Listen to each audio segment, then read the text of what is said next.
shpartallimi dhe shpërbërja e shtetit të uzurpuar të këtij vendi i quajtur Izrail, që sot pretendojnë ato të ndërtojnë Izrailin e madh, ku kam paralajmëruar se Allahu Azza wa Jall në përmes këtyre planifikimeve don të shpartallon këtë shtet, dhe mbrana këtyre dy viteve kanë me ndodhen çuditëra të mëdha, e në veçanti në mesin e këtyre dy muajve ko pritet shkarkimi, ko pritet grushteti në shtetin e Egjiptit dhe rënimi po shtetit të tyre, para përgatitje para që pejgamberi Allahu para lajmëroi dhe tha se muslimanët në akhiri zaman janë çlirimtar të Kudsit, para ta shpërbërja e këtij shtetit është e domosdoshme, nga se thot Allahu Azza wa Jall, si thon Kurani Kerim, wa qadayna ila bani Israila fil kitabi latufsidunna fil ardi marratayn wa la ta'lunna uluwan kabira.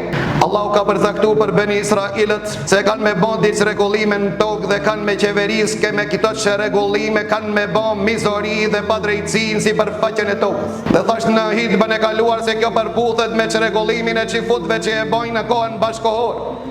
Për shkak se nuk vlen të flitet që çrregullime që i kanë bën në kohat e mëparshme, nga se për të qenë kjo që përbuthet me paralajmërimin Allahu duhet t'i gjetë 3 kritere, siç thash. E para prej atinve çrregullim, dhe ato kanë bën çrregullim gjatë historisë çdo herë. E dita prej atinve leo të ndërshëm a qeverisje, pra çrregullimi i tyre që ka qenë kohën e pejgamberit Allahu nuk kanë pasën qeverisje, ndërsa sot kanë qeverisje jo vetëm në atë vend, po në rrozullin toksor, pra qeverisja dhe e dreta a çrregullim në tokë, pra nuk kufizohet vetëm territorin e tyre mirë, po çrregullimi dhe fesadi i tyre përfshin në rrozullin toksor.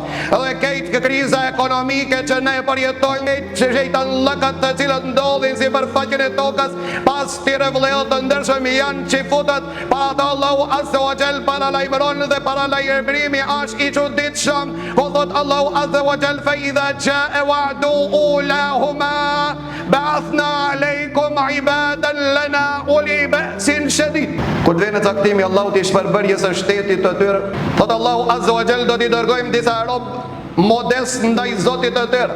Ma e çuditshme në këtë ajet do lejo të ndershëm që kam lexuar, se thot Allahu Azza wa Jall uli ba'sin shadid.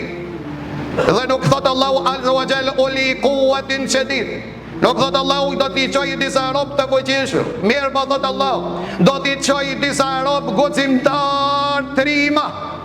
A ke po të rima ma të mëdhej që cilët të rezistojnë sot kundra qifutëve në Palestinë dhe njëherë në rritën të këso.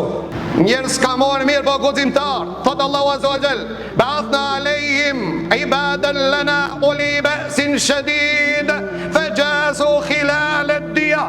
Dhe ato të cilët thot luftojnë sokat pas sokat, jo ndjekin juve skaj pas skaj, jo ndjekin juve lagje pas lagje, pra bedeja zhvillohet guerile në vendet e mbyllura pranë lagje ku ka vend banim dhe banor.